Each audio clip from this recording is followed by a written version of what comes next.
Rabbit Hole Roundup, episode 106, NFL Divisional Round Chaos. So guys, in today's edition of the Rabbit Hole Roundup, of course we're talking NFL Playoffs Divisional Round, but also of course that's going to be later on in the episode. And we're also going to have to see how my predictions went this time around, especially after me going 1 for 6 on picks last week. What can I do anything right? Ah! Hopefully this week went better. And I'll also be talking NBA news as well from around the league. But before we get there, I have some amazing clips of life wisdom that I want to share. So I don't have any top 5 segments planned for this week's episode, but instead I did choose an extra clip to add on to share. So anyways, first off I'll be sharing a clip coming from best-selling author James Clear, the author of Atomic Habits, and he gives a super powerful idea on how to make a habit stick, and the question that you need to be asking yourself. Trust me, most of you guys actually have this idea totally backwards. What's up and wrong? Following that, I have a clip coming from Kayley Hanlen on TikTok, where she gives 3 powerful reminders that are going to rewire your brain for positivity and optimism. So of course, I love these.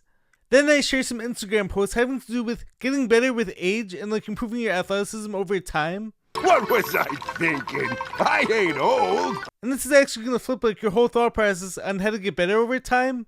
And this of course ties into not worrying about your limits or what others claim is possible for you. After that, I'm sharing another powerful message coming from the Human School podcast, which talks about how to use the Notes app on your phone for better mental health, and also ties in the idea of cognitive behavioral therapy. And finally, before going into this week's sports recap, I have a clip coming from Joel Madden on the Artist Friendly podcast, which is really helpful for anyone who might be going through any type of writer's block. And it's a reminder that you actually have way more good ideas brewing in your head than you even realize. Anyways, without further ado, let's dive deeper now. Rabbit hole time, let's go. This is your last chance. After this, there is no turning back. And I show you how deep the rabbit hole goes. What's happening, guys? Welcome back to the channel. I'm Jared Weiss. If you guys didn't know, that must mean that you're not subscribed to the channel, so you know what to do. Hit that subscribe button, be sure to leave a like, drop a comment, let me know your thoughts on the video.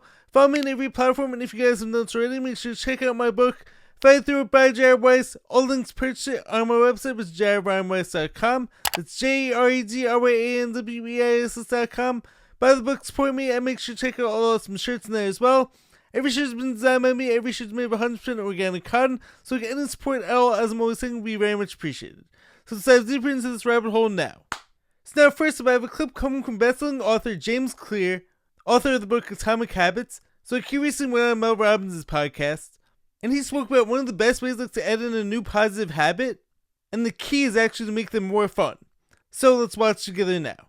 So if I could add one thing to Atomic Habits that wasn't in the book, it would be this question of what would this look like if it was fun? What would this look like if it was fun? What would it look like if meditating was fun? What would it look like if going to the gym was fun? What would it look like if, making a sales call each morning was fun? And that doesn't mean that your habits are going to feel like the most fun thing in your life. It's not like, oh, this will feel like going to a concert or something. But let's take just a common one like exercise. A lot of people go to the gym in January, and I feel like they kind of are going because they feel like they should go, or society wants them to go, or something. But if we just take 10 minutes and write out what are ways that we can live a healthy, active lifestyle, there's dozens. Go to the gym, kayak, rock climb, do yoga. You can come up with a lot of things, right? And I think you should just write that list out for whatever the habit is that you're working on. And then look at the 10 or 20 or 50 things that you have, and then say, which one of these sounds like the most fun to me? Which one of these sounds most engaging? And you're much more likely to follow through on that than you are on something else. The first key, the first hurdle to clear is to find things that are genuinely interesting to you, that are genuinely fun to you.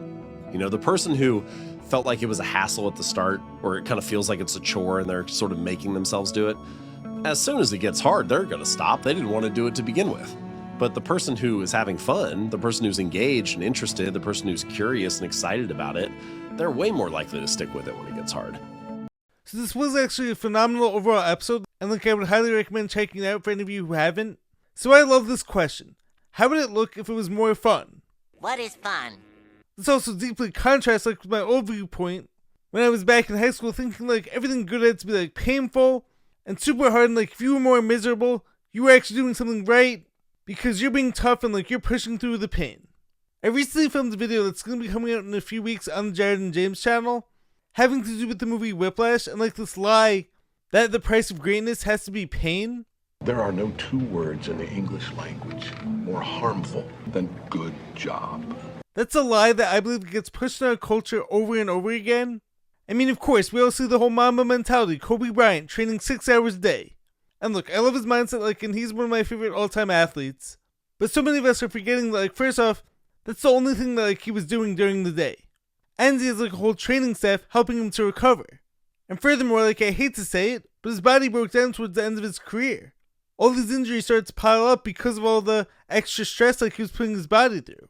Or also another one of my favorites, David Goggins, who, if you read his book, pushing through the pain over and over again, actually lets him, like, almost dying, and his body was falling apart. It was trying to speak to him, and he just, like, wasn't listening to it. So it sounds great, and, like, it gets glorified. And once again, both their mindsets are incredible, like, and I love them, and there's so much to be learned from them.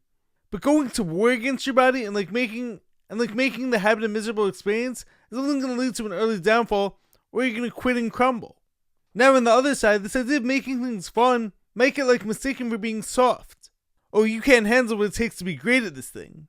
But going down that route of constantly pushing through pain, for me, I know, led to constant injuries, constantly getting sick, and also, like, always being sleep deprived.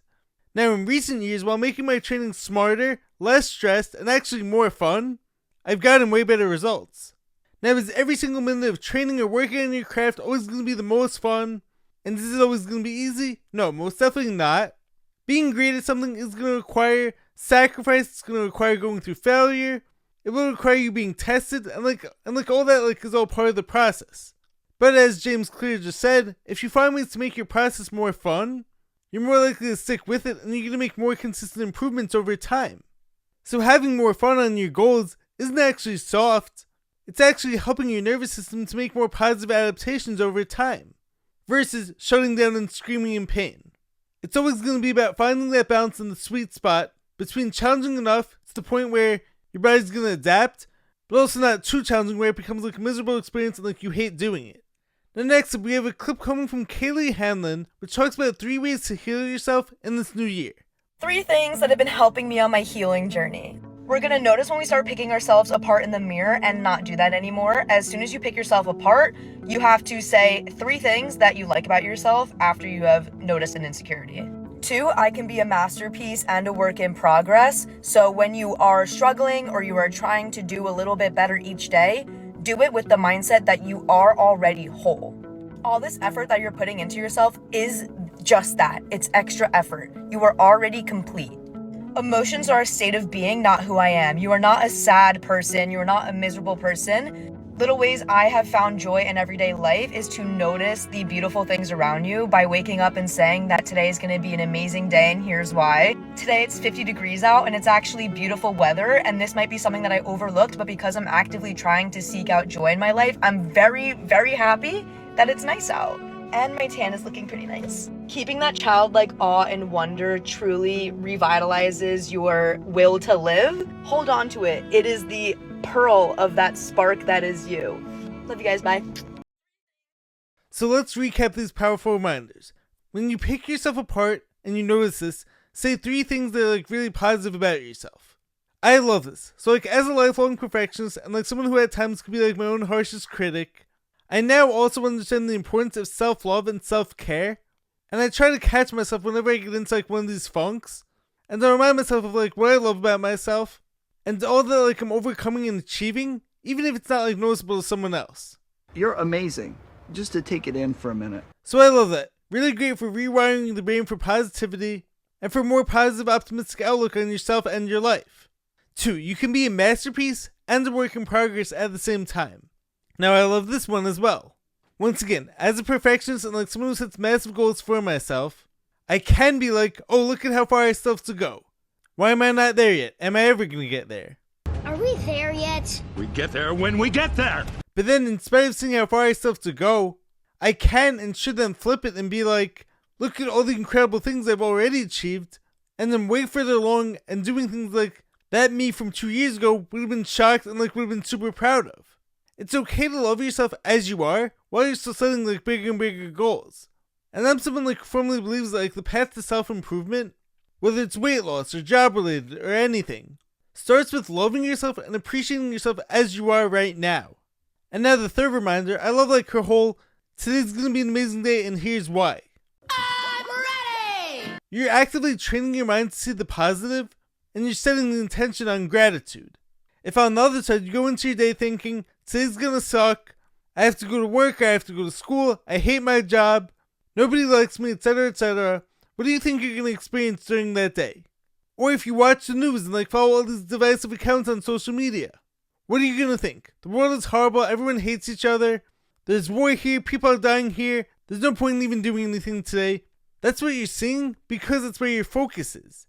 And that's where you're devoting all of your energy to. But in this world of duality, there's always going to be two sides to everything. So even if all that is happening, let me shift my focus over here. If I don't like these things and like I know this, well instead let me focus on reasons to be positive and like reasons to be happy and smile. And then it's like magic because you're actually going to find them, whether it's I get to go to the gym today. I love all my friends and family and like I have people who love me.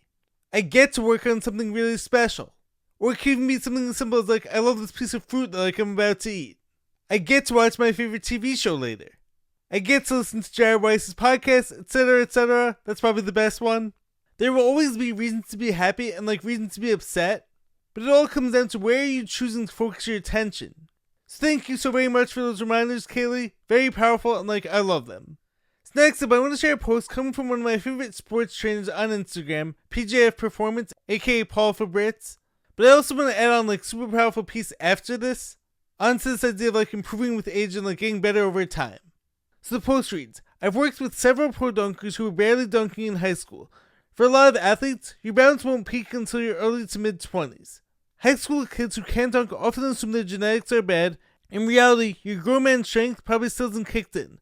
There's 1 to 2 year period, usually after your body stops completely growing, that your body finally fills out. You easily build and hold on to muscle mass for the first time, your grown man strength is kicking in, and your ability to produce force significantly increases.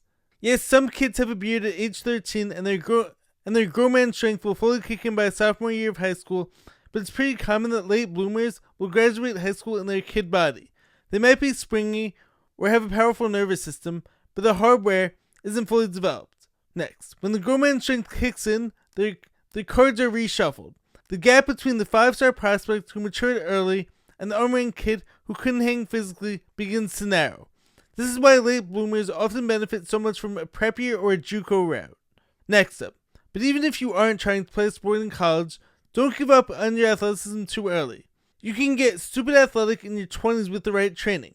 It would literally take 30 to 45 minutes, 2 to 3 days per week. That's probably the best thing you can do for graceful aging later on. When you build a higher athletic peak, then we can afford the gradual decline of fast twitch fibers, bone mass, etc. in our 50s and beyond. And finally, it is a shame for a man to grow old without seeing the beauty and strength of which his body is capable, Socrates. So also like one of my favorite people in the dunk world, 54-year-old 5'11" dunker Andy Nicholson, aka the Over the Hill Dunker, commented on this post, saying how his best jumps came at 44 years old and like he's still trying to pass that now at 54. And so now before going further, I want to play another clip for you guys. So let's check this one out together. It's never too late to improve. This video of Tom Brady running at 40 at 46 and beating his time from his early 20s is a perfect example of that. Too many people believe that their best days are behind them, that aging automatically means slower, weaker, and less capable. But your expectations and perceptions shape your reality. If you assume that you should do less or that you can't do what you used to do, you'll train accordingly, and that belief becomes self-fulfilling. The truth is more nuanced. Yes, we lose muscle mass with age. That's sarcopenia.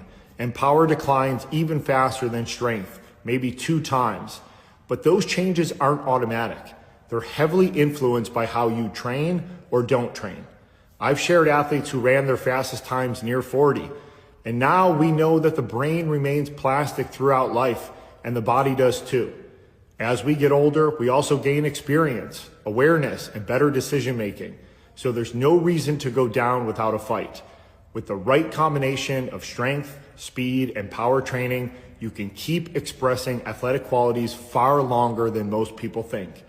Aging changes the rules, but it doesn't have to end the game. Train hard, train smart. And this is why I don't like setting limits, nor do I like hearing about them. I don't like looking at the average or statistics, because truthfully, nobody knows what it is like that you're capable of. People can guess and like they can tell you like, oh, these are gonna be your limits.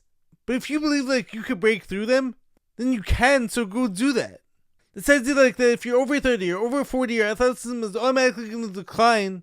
Well, we have two prime examples right here to prove you wrong. Tom Brady and Andy Nicholson clearly disprove that. I don't like you!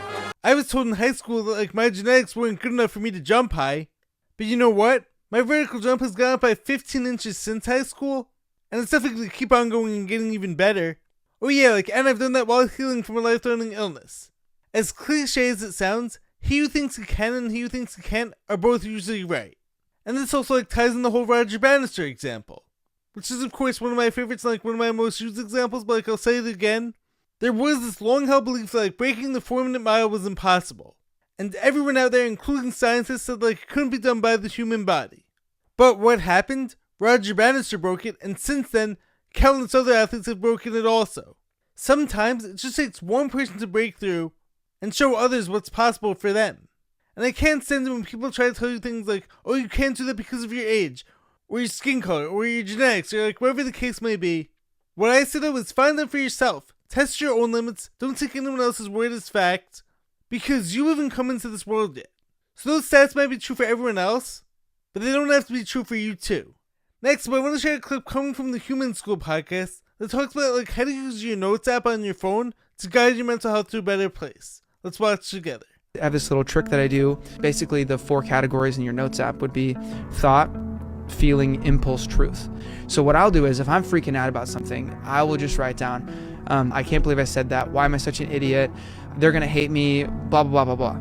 And then I go to feelings and I write down shame, fear, sadness, regret, whatever, impulse, smoke a cigarette, go on TikTok, have a Coke, whatever. And then you write down the truth. And so what that does is you are able to acknowledge the thought and then see it on paper for what it is, acknowledge your feelings, so then you process the feelings, right? You're naming them and they're being released.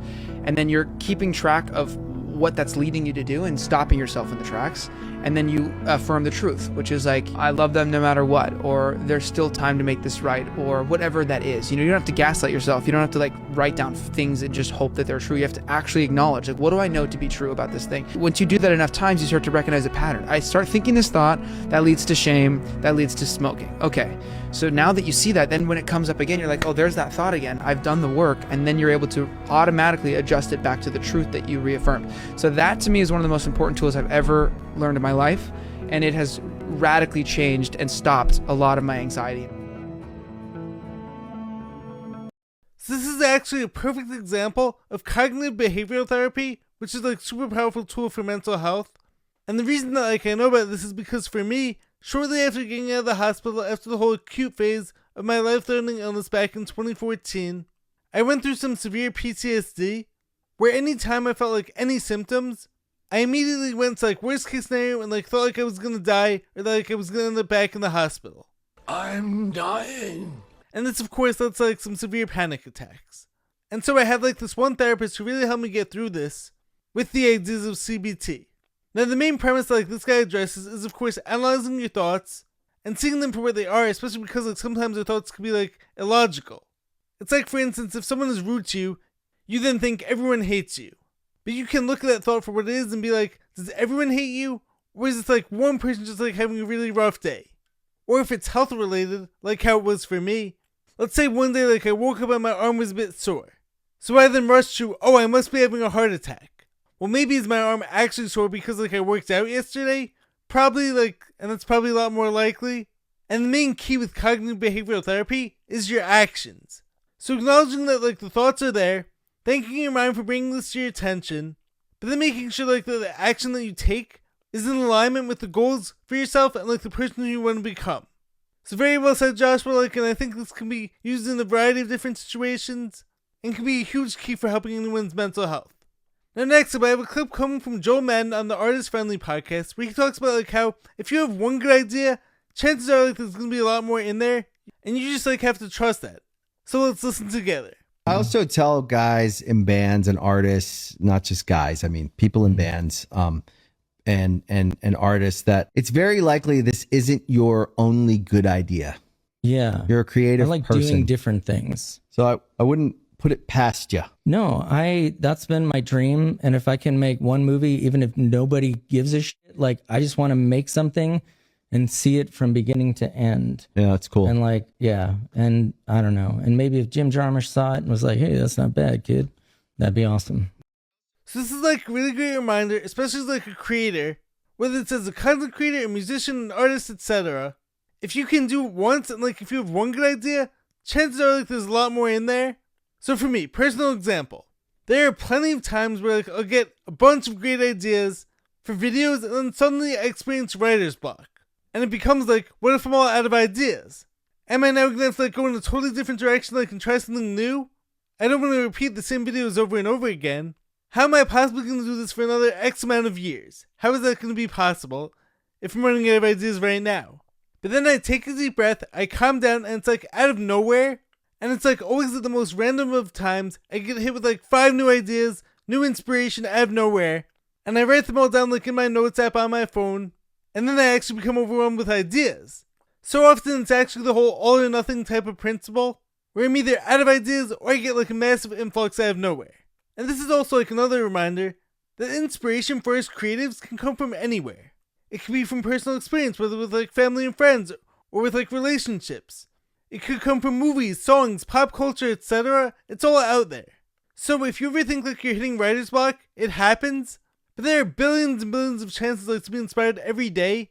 And so like those ideas are gonna flow back into you. Or at least it always happens to me, and like it always comes back. Every time like I think I'm out of ideas, I always get hit with new inspiration.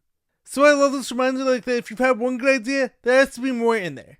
Anyways, let's get into the sports recap now. NFL, divisional round playoffs, as well as like NBA news too, let's go now. So over the weekend we did another amazing slate of football games. This divisional round was absolute chaos and excitement, and like I loved every second of it.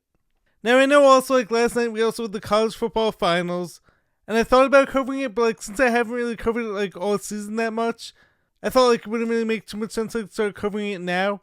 So anyways, after last week in the wild card round, when it came to my picks only going 1 for 6, this weekend there was a lot more Jared was right, as I went 3 of 4, let's go. And also like both of my Super Bowl teams are still intact. And also one more overarching thought.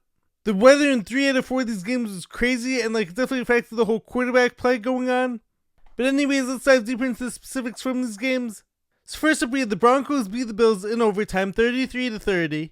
And I said it last week, playing in Denver against that defense, with the clutch Bo Nix at quarterback and coached by Sean Payton, the Broncos are always going to be a tough team to beat.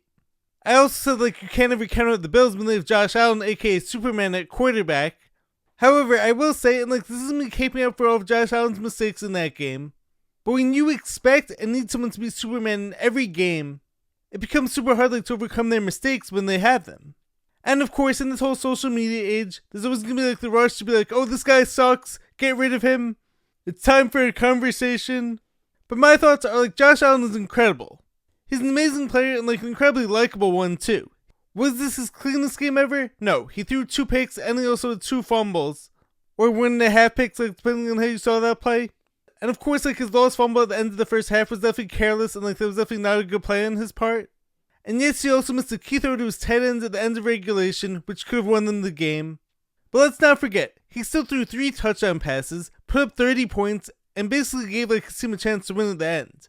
Now honestly, on the whole Cook's catch controversy, tongue twister right there. In this case, and maybe I'm totally wrong, but from what I saw, I actually think the refs got the call right here. I'm not sure if like Cooks ever had full possession as he went to the ground, and also like McMillan's arm was definitely in there, and then like he ripped it loose. Sean McDermott is right, like in how the refs probably should have like spent more time reviewing it, but I do think in this case the call was right. Don't kill me, don't hate me for saying it.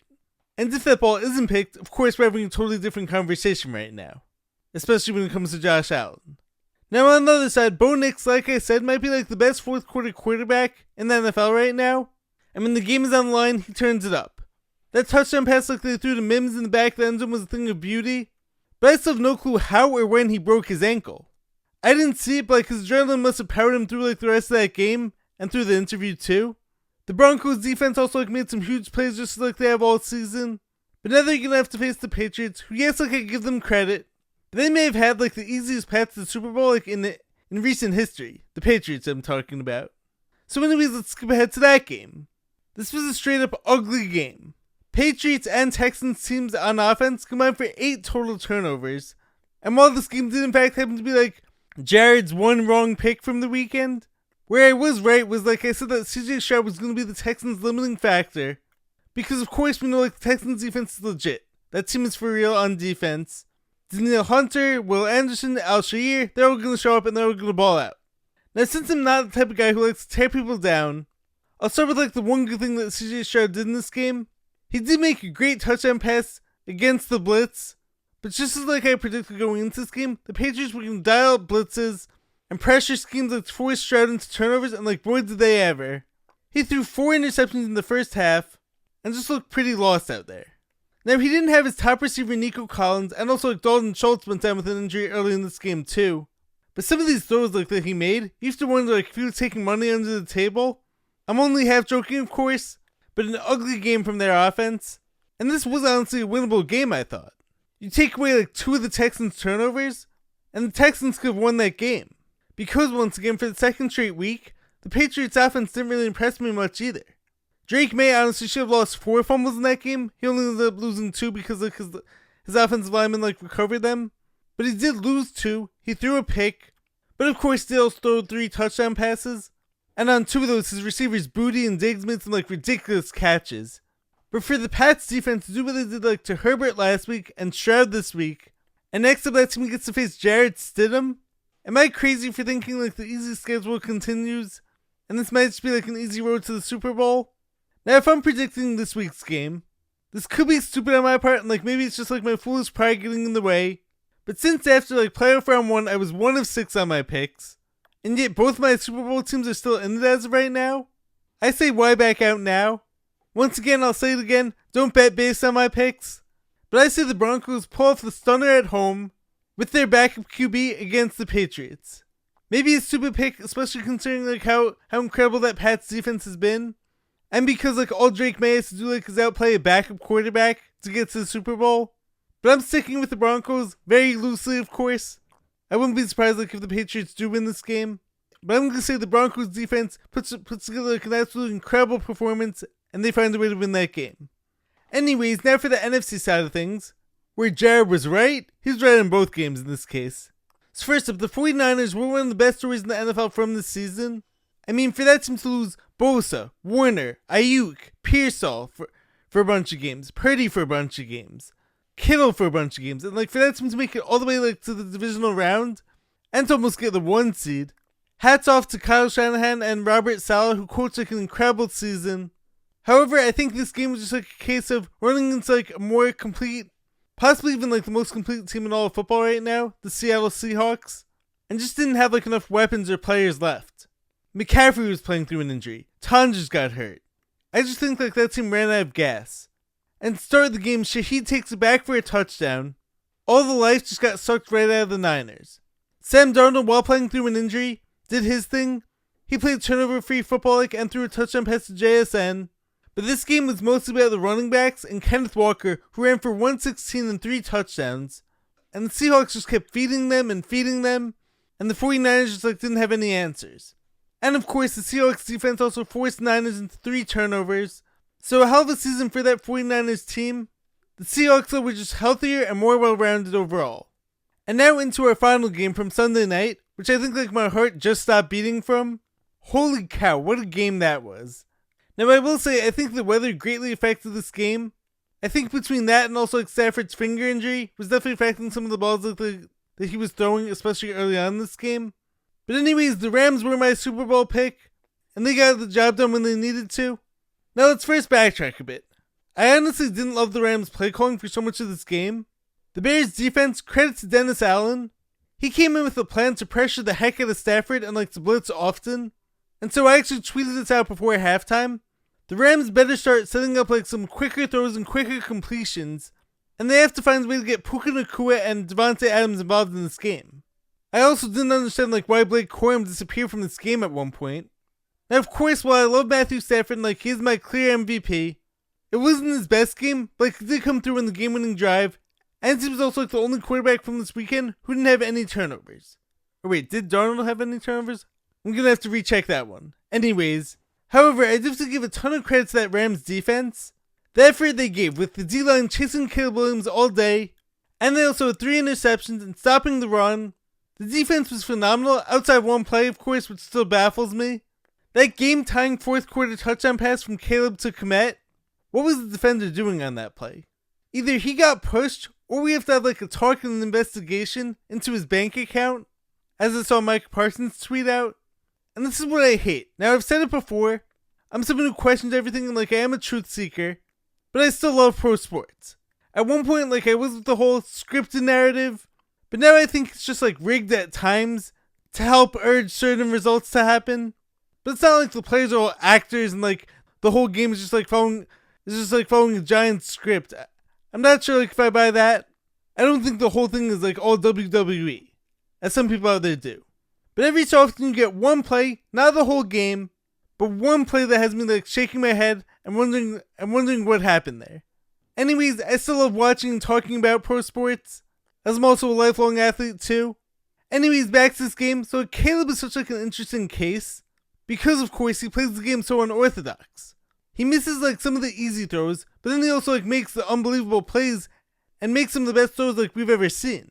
He has an incredibly strong arm, and is also like a sick athlete, but yet he threw 3 picks in this game and had a low completion percentage, which is like a common theme for him. Very interesting, like, and very fun player to watch though.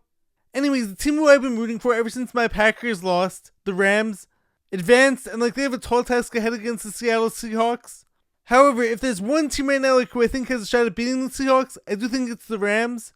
Last time that like these teams played, Stafford went for 457 and 3 touchdown passes, and Seattle just narrowly won in overtime. Both QBs of course are a bit banged up right now, but I really liked what I saw from the Rams defense against Chicago, so once again I'm sticking with my pick of the Rams. It should be like another unbelievable game though. Now next we have some other interesting news coming from the sports world, coming from the MLB, that I want to cover, and like shout out to my TikTok follower, C_Mac23 I believe his name is. And so if any of you guys out there like have any requests or suggestions for like video topics, always feel free to let me know. Most of the time, of course, I'm covering what I believe to be like the most important, but I would love for more of you guys' input as well. So first up in the MLB, we also saw Kyle Tucker, of course, went to none other than the Dodgers, as the Dodgers paid him like a ridiculous amount of money. I wasn't even like aware that like the Dodgers were a team like he was considering. I thought he was gonna go like to the Mets or the Blue Jays or something like that. And I saw someone tweet out the Dodgers roster from going into next year, and I want to know, is that like the NL All-Star roster from this year, or is that just like one team? It's scary how the rich keep getting richer. However, where this sparks some controversy is when it comes to a potential lockout looming in the MLB, over whether or not like they should institute a hard salary cap. Now I don't have a clear answer on this, but I do want to present all sides of the issue. So first up, I'm a Yankees fan, so I've of course been on the winning side of this for years now. So it's like, is it really fair for me to be against what the Dodgers are doing? Especially when my team has like benefited from the same business practices. Furthermore, another argument like I've seen for keeping things as they are is, well, look at how incredible this past year was, and look at how like amazing this whole postseason was. And how an underdog team like the Blue Jays came within inches of beating the Dodgers. So it's always possible for any team to win. And in line with this logic, one of my all-time favorite movies is Moneyball, which of course shows like how a small market team like the A's back in the early 2000s could use analytics and strategy to beat one of the bigger market teams. However, looking at this situation and like what the Dodgers are doing, and how 2 of their best players, just 2 of them, Ohtani and Tucker, basically have larger salaries than like whole teams, so I probably would like to see a hard salary cap get instituted. But hey, what do you guys think? And also in other big baseball news, Bo Bichette went to the Mets on a 3-year, $126 million deal, and this of course was a massive much needed signing for a team, following a string of other disappointing moves before this one, but so this was of course a big deal. And as for the other requested sports topic coming from my guy, C_Mac23, we have the John Morant trade talks. What's my take on this? So like I've been listening to like a bunch of other podcasts talk about this, and of course Ja did say the other day like his loyalty is still with Memphis, but I think we all know that's BS. He doesn't want to be there anymore, and the team doesn't want him there anymore either. He put that team on the map with his exciting play, but he also took them right off of it due to all of his off-court antics. And I think Memphis is looking to go in a totally different direction. I think someone like John Morant is incredibly talented, and he's of course one of the most exciting players on the court. But yet, some of his off-court problems sometimes outweigh all of his on-court production. But having said that, I don't think all hope is lost with him. He sort of reminds me of an Allen Iverson type of player, and he might just be the type who needs a Larry Brown type of coach to keep him in line. I've been hearing he wants to go to Miami to play for the Heat, who are of course run by Pat Riley, who runs a super tight shift there. However, the question is, did the whole Jimmy Butler situation turn him away from those types of players possibly? Or another team who I'm hearing is Brooklyn, the Brooklyn Nets, who are definitely building towards something special I think in the future, at some point over the next few years. I do think either location can work for him, if of course he could keep his off-court behavior in a better place. But I definitely think if he doesn't leave Memphis soon, things are going to get ugly. Now elsewhere around the league, the Clippers are 12-2 in their last 14 games, so watch out for them as they get hot. I do have to ask this, as much as I hate to say it, but is this turnaround because Chris Paul left the team? Or is it because he challenged him he challenged Kawhi Leonard to take more accountability, and after he left the team, all these guys start to step it up? Now of course Chris Paul's an incredible player and he is a legendary point guard, but was he too critical of them? And did he become a toxic influence in that locker room? Maybe. Next up for my Lakers, I have to say I think in most of these games that I've been watching, LeBron James still looks like the best player on the court 90% of the time. At 41 years old, we also take some time to appreciate the greatness that we're witnessing before it's gone. However, as a team, yes they beat Toronto the other night, but the few games before that, against the Hornets and the Blazers, the team did not look too good. I feel the one main thing the team is still missing is dominant rebounder a Steven Adams type and a strong paint presence. And hey, I do DeAndre Ayton, but I would like to see him, or even just the Lakers as a team overall, take a lot more pride in their rebounding as well as their overall defensive effort, because sometimes they just look lost out there. And finally, KD and the Rockets have been looking really good too, I think. He put up a game winner against the T-Wolves the other night, and while the Thunder are still the team to beat out west, they have been showing some holes as of late, I think.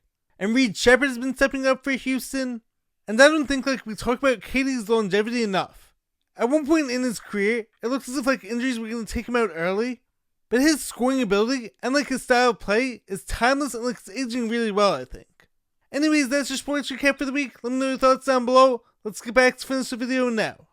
Anyways, I hope you guys enjoyed the episode. Hope you guys enjoyed hearing all the topics. Let me know your thoughts in the comments below. If you guys liked what you heard, make sure to leave a like, drop a comment, subscribe to the channel. I will catch you guys next time. Stay positive, stay hustling, stay grinding. Catch you next time. Peace.